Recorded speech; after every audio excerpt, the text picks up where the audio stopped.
what I know. Better than the rest, just watch me grow. Put me to the test and watch me go. This is my quest, I'ma make it known. They call me obsessive, oh I know. Call me selective with my notes. Call me aggressive with my flow. Call me offensive even though Joe, I ain't gonna lie, life's tough. Try to get by, life's rough. Try to do it right. Yeehaw, soldiers! It's your boy, the Anime Sage, coming at you with another video, and this is What If Deku Had Ichigo's Powers, Part 2. Well, Part 1 kind of exceeded my expectations a bit, and I did promise you guys another part if it hit 1,000 views in 3 days, and let's just say it did more than that. I hope you guys enjoy this part, and I hope you all continue support for this series. Anyways, in terms of this week, I'll be releasing What If Naruto Was Half Uchiha, Half Senju Part 6 on Wednesday, and What If Hashirama Kept the Biju Part 3 on Friday. So that should be really fun. Anyways, watch my community tab like a hawk. You guys get to vote on polls, get vid updates, have the ability to select what ifs you want to see for the week, and some other fun stuff in between. So, watch my community tab like a hawk. Anyways, quick social media plugs. Twitter is at AnimeSage4, Instagram is anime_sage4, and of course, join my Discord server. The link to that will be in the description. I'll give you all reasons to follow/join all of those at the end of the video, so watch until the end. One more thing, on Saturday, I released my first original story in Pokemon Origins Johto version. I know not many of you guys might be Pokemon fans, but if you are a fan of great stories, I highly suggest you check that out, as I put a lot of time and effort into that story. I will have episode 1 linked in the description, so go check it out. Anyways, time for half usual checklist. If you haven't seen the last part, the link to it will be in the description. With all out of the way, let's get right into the story. It's after Deku had taken care of the Hollows. He stood in his solar form, triumphant in victory. Rukia is looking at Deku in awe. Deku has the most spirit energy she has ever seen from a human, and he seems to be taking this Soul Reaper thing pretty well. He is definitely raw and could use some training, but that might not matter when he can slay Hollows so easily, even without the training. Rukia goes up to Deku and says, "You did a good job for your first time doing this type of work." Deku says, "I just did what I had to do to protect my sisters. I'm sure you would have done the same thing for your family." Rukia then gives a nervous laugh and says, "Yeah, sure." Deku is perplexed by that, but leaves it be for now. He then says, "I don't know how I'm going to explain all this to Karin and Yuzu, let alone Mom." Rukia then says, "I got you covered with that." Rukia then leaves. Deku then later goes to his mom, as she seemed to be in a bit of a situation where she had some injuries from the Hollows, and when Deku asks about her injuries, she has no clue what Deku was talking about. The next day, Inko, Karin, and Yuzu talk about how their house was run over by a truck, and Deku is very shocked about all that. He's like, "Rukia did that, huh?" Deku then goes to the train site to where All Might is and continues his training. He will continue where he left off, which is trying to clean an entire beach, which is extremely dirty with all the trash laying around. He should most likely be done by around the 8th or 9th month, so that's going to be pretty fun. Little does Deku know, he is being watched by Rukia. Rukia is looking at Deku in a bit more awe, as he is working extremely hard, and he seems to be taking his hero thing very seriously. Rukia has never really taken the time to look at heroes in general, as she's more focused on doing her job.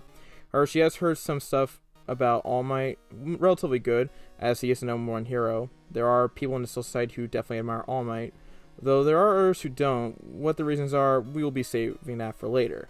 Deku is finished with his day of training, and he goes back home. He has definitely made progress with his training, and while he does wish he could see Rukia again, he has chalked up to a one-time incident in that she has gone back to the Soul Society. It was definitely cool to become a Soul Reaper for that bit of time. It was probably, though, a one-time thing in and of itself, so he probably doesn't worry about that anymore. There are probably other Soul Reapers who can take care of those Hollows, so again, he doesn't have to worry about Hollows anymore, so he can just focus on his quirk training. Deku enters his house and heads up to his room and lays on his bed. Deku looks and sees that his closet door bed is kind of open. He looks, and then Rukia says, "Hey," which shocks Deku by a lot. Deku then says, "Wait, Rukia, why are you here?" Rukia then says, "Well, I am here for a bit of a favor." Deku then says, "Favor? Didn't you return to the Soul Society after everything? Why would you need a favor?" Rukia then says, "Because, Izuku, only Soul Reapers can return to the Soul Society." Deku then says, "Wait, what? What do you mean by that?" Rukia then says, "It's simple, Izuku. I am no longer a Soul Reaper, as I have lost my Soul Reaper powers." Izuku's eyes then widen. Rukia then continues, You see, when you touched my Zanpakuto, stab yourself with it, said your name, whatever, you took more than I expected. Instead of taking half of my powers as I originally thought would happen, you took nearly all of it. Deku then says, but wait, I don't feel like a Soul Reaper, I don't even have the Zanpakuto thing. So did the power just go away? Ruki then says, it's not in your body, it's inside your soul. Your soul has become a Soul Reaper. Deku is shocked by all this, as again, this whole Soul Society and Soul Reaper business, Hollow business, it's all extremely foreign and new to him, and would definitely be very foreign and new to the average person. Rukia then says, I understand that it's a lot to take in, but it's the truth. At the moment, I'm in a Gigai, or an artificial body, because I have so very few of my abilities left. In order to blend into your world, this Gigai also has its very own quirk. Deku then says, well, that makes sense. What is your quirk exactly? Rukia then is like, a minor wind quirk can fire wind from my feet and hands, which does help a lot, helps with escaping hollows, and works with speed. Anyways, I'll remain in my Gigai until my Soul Reaper powers return. Until then, you have to take on my Soul Reaper duties for me. Deku is then like, but wait, I have my train to do, especially since the UA entry exam is in like 8 months. I don't think I can do that. Ruki then says, are you going to abandon souls who are in trouble and could get killed by those hollows? Or not protect those close to you like your sisters or even your friends from hollows? You're not really acting like a hero at the moment. Deku then realizes she is right, as since he is the only one who can step up at the moment to protect those in danger from all those hollows, it would definitely be an unhero-like act to not help those people or souls who are going to be attacked by them. Though again, Deku doesn't have many friends, he does have his family members in Karin and Yuzu and his mom, and of course, he can't turn down innocent souls. Deku then says, alright, so how or when does this all begin? Ruki then gets an alert and she says, now! She puts on a glove and puts her hand on Deku's face, and Deku's soul gets taken out of his own body and is now in his Soul Reaper form again. Ruki then says to follow her, and Deku does just that, as he definitely knows where the trouble is, and well, he's kind of new to the Soul Reaper thing again. Deku and Rukia then head to the park, and then Deku then asks where the hollow is. Rukia will then say that soon that child will be attacked. Deku will then look and sees a child run away from a hollow. Deku is about to go into action, and Rukia then says, first, will you also treat all souls equally and save them? That's one thing I will ask of you. As a hero prospect, you do understand the concept of saving those in need. That means you should want to save that kid and also every soul. That is the duty of a Soul Reaper. Deku then springs to action and kills a hollow that was trying to kill the kid. Rukia then says, I guess you have accepted very willingly. Deku then says, yes and no. Rukia's eyes widen as, what does he mean? Deku then says, I do agree that every soul should be given an equal amount of time and care to be saved, as they all shouldn't have to die from all those hollows. However, I disagree with this Soul Reaper duty thing with this self-sacrifice and other stuff like that. That's not how it works. It's all based on instinct and want to make sure you don't have someone close to you or anyone die. I can name myself as an example, as even though I'm quirkless, I ran in to save Bakugo from that sludge monster. We don't get along. He does have respect for me, but he also hates the fact that I'm quirkless, so we don't even talk. But guess what? I still took time to save him. All on mostly instinct and wanting to make sure he didn't suffocate. You yourself was probably not thinking about some Soul Reaper duty thing when you took that blow for me against that hollow. It was all based on instinct. That's why I will take on this duty as a Soul Reaper, because even though it is somewhat crazy to sacrifice my life for strangers, it's how I've always been taught by All Might and other inspirational people in my life. And I would be human garbage if I couldn't even pay back a debt to someone I consider to be my real first friend since, I guess, when I was a kid. Rukia is just in awe of Deku, and then she says, thank you, Izuku. Rukia then later says that she'll be living with Deku for the time being, and Deku will be a bit hesitant at first, but will accept the living arrangement. Now, you might say, wouldn't Deku get nervous around Rukia like he has consistently done throughout the original story because Rukia is a girl and Deku gets nervous around girls? My answer to that is no. Here is why. Deku has lived with girls his whole life. His mom and his sister in Karin and Yuzu. While he can definitely be nervous around girls he actually likes, you'll probably see a blush moment or two. At this point, he is kinda girled out because he's so used to interacting with girls, if you know what I'm saying. I would say that would happen if you have lived with sisters your whole life, but if you have a sister, tell me your experience in the comments below. Rukia also says that she will help Deku time manage his hero train with his newly acquired Soul Reaper duties, as she knows how important those are to him, as she has seen him work out, if you know what I mean. Deku will then be like, how? Rukia will be like, I can use my quirk and help you keep a good, nice hero regimen. So even if you miss a bit of training time due to all the hollows you are probably going to face in the future, I can definitely help you make that all up. Later on, over the next 6 months, Deku was able to complete a train All Might has given him, especially thanks to the help from Rukia. This gives Deku a couple months to actually learn and get a bit of One For All.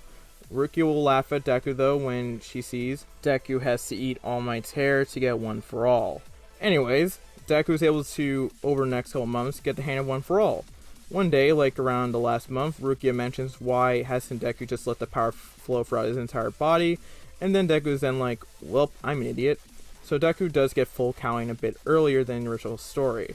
Deku at this point has full cowling at 4 to 5%, which is a nice upgrade for him versus the original canon. His sword duties, those are actually going well for him as well, as he has been able to take care of some of the hollows that have come to the area.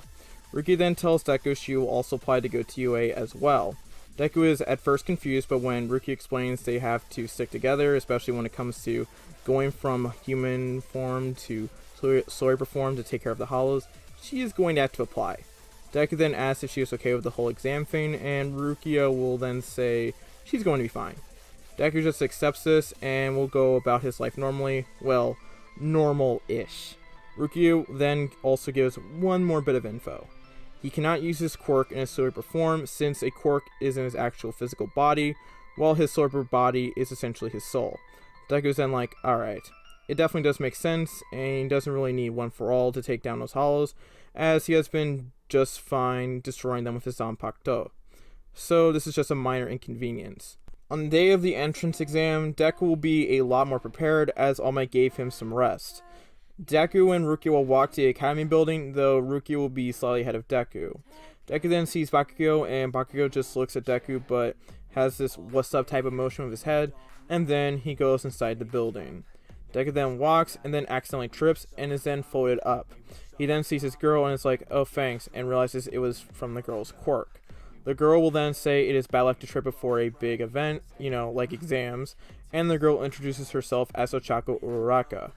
There are people who are staring at her as she has some big knockers on her chest, if you know what I'm saying. Deku says thanks, and they have a bit of a conversation before Deku and her separate. Rukia then asks what was all that about, as Deku catches up with Rukia, and Deku then says, girl saved me from tripping. She seems like a nice girl.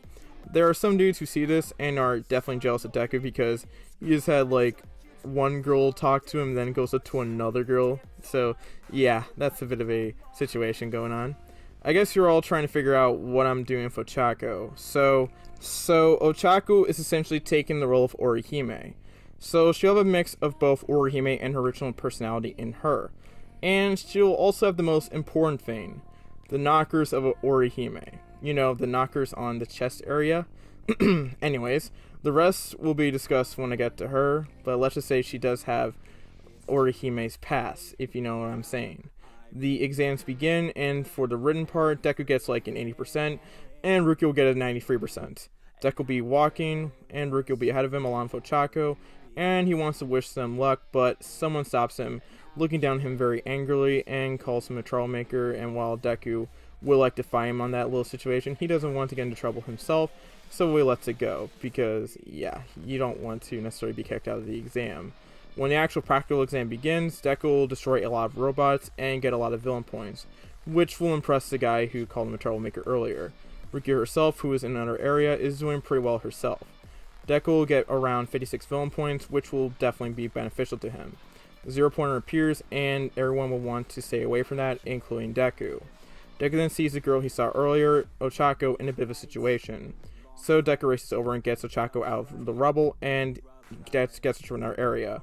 Deku will then smash the 0 pointer with his Detroit Smash, like in canon, but this time he will not be knocked out in one blow, as he has more control over it, and though he can't really use his other arm at the moment, if you know what I'm saying. Just when Deku is about to brace himself for a rough landing, Ochako will save him.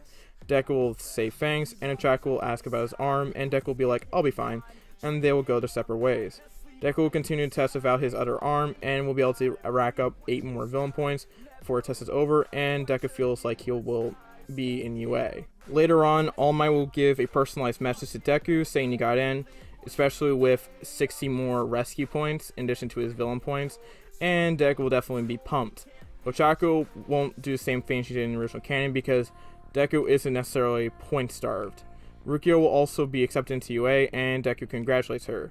Before someone asks, Rukia got the letter before Inko could get it. Anyways, Deku is then told by Rukia to make sure that in addition to the hero studies that he's going to have at UA, essentially high school, he also has to make sure to focus on his story duties when he can, and then Deku will be like, yep, I'll make sure I do that, and that is where we'll probably end this off. Deku is going to be starting a new life soon at UA. He will probably have to juggle his responsibilities as a Soul Reaper as well. He has made 2 potential friends thus far. Well, Ruki is definitely one. She's a good friend at the moment. And maybe something could happen with that Ochako girl. Will Deku be able to handle the pressures of being not only a Soul Reaper, a hero prospect, but also the successor to All Might? Or will he falter? Find out as the series continues. Thank you all for watching part 2 of What If Deku Had Ichigo's Powers. Shout out to my boy Takta for the thumbnail, he's a pretty cool dude. Anyways, I really do love the potential of the series as it's such a great crossover idea, and I cannot wait to supply you guys with more parts to this story. Anyways, make sure to watch from Community Topic of Hawk, that's very important. Check out the Pokemon Origin Shield version as well, link to that again is in the description. And finally, follow me on Twitter to get another way to get notified my videos, Instagram for memes and other fun stuff in between, and join my Discord server for access to supplementary content, notifications when I live stream ahead of time, and of course you can suggest to me ideas directly. They are all also a great way for you guys to interact with me, so follow me on Twitter and Instagram and join my Discord server. That is all I have to say. Make sure to like, comment, subscribe, turn notifications, and share the video. This has been your boy, the Anime Sage, signing out. Peace, YEEHAW. Let's get to 7K eventually because we're getting close. Stephanie Shea, close us out. Bye-bye. Hi, this is Stephanie Shea, voice actress for Sailor Moon, Hinata, Orihime, and you are watching Anime Sage.